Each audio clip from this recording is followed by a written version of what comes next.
Next up is Shelby A Vivit. She's an inspiring spoken word artist who grew up in the middle of Bay Area culture in Santa Clara, and she just got her BA in creative writing from SFSU, and she held it down pretty awesomely as the managing editor of the 14 Hills, and she continues to be a part of the SF literary scene via helping the Behm series. Woo!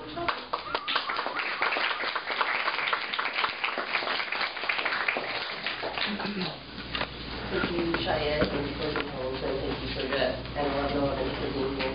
Give it, Shelby. The read. So one of my big projects this last semester was working on the idea that tradition and journalism can be passed on through food and through learning family recipes. So this might hold a little bit more weight for my brother who's also here.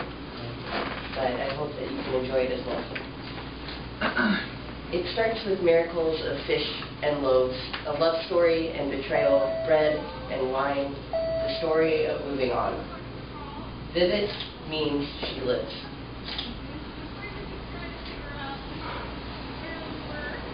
Unslang is duty. Firstborn means you are told to be proud, you are told to be respectful, you are told to are expected to honor and care for your elders. The unslang cull the firstborn, suck them out of the mothering belly, proboscis stealing them away from dreams. Fairy tales are fucked up like that.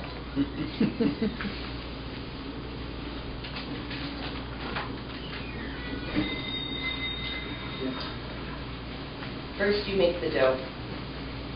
Just add water, she says. As you pour, the flour dissolves into murky eddies stuck to your palm. She says this word with mouth as open as your heart during prayer. Palm. Lips resting pressed together like Madonna and child. We need. She mixes need with need. We speak sunsets and moonrises when we need. We speak tears and smiles and hugs, still needing. As the dough works into a smooth story, thin enough to slip through your fingers when you don't pay attention, but thick enough to do love. Recently, I've learned to add tapioca starch, to smooth the dough into family films only thick enough to wrap up accents, hugs, and garlic. When the dough was smooth, she put the pan over the flame. Lust. I stick to dessert. You can't fuck up sugar. And the other recipes take way too long to stew.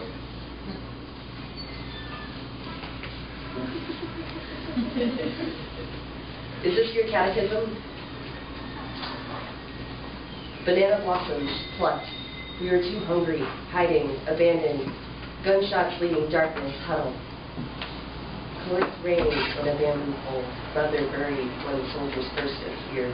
Scent of fear cooked you. Sit still, don't breathe. Slats of sunlight, silent, rest. The barrel of the rifle on the back of her neck, tears streaming. Last week they dragged your sister away by her long, black hair. You are still too young.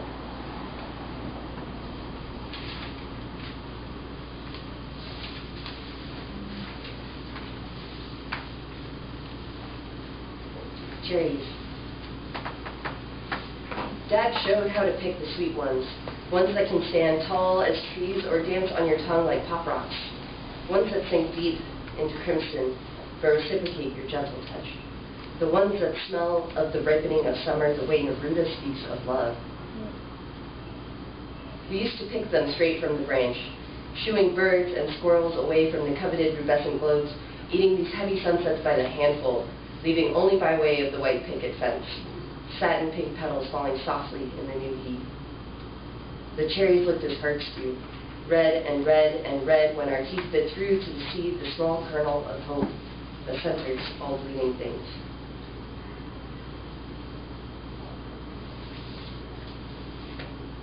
Love is peppercorns in the palm to make this much adobo.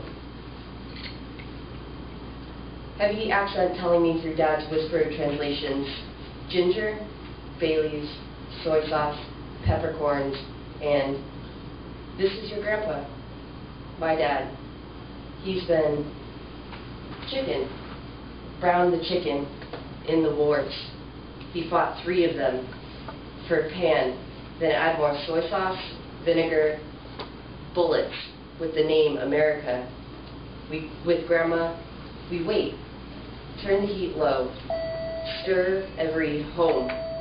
Waiting, then following 15 minutes until Grandpa, he couldn't fight. Shaking the pan, you don't see disease anymore. At the funeral, she wept. Water. And what you have left is adobo. Thank you.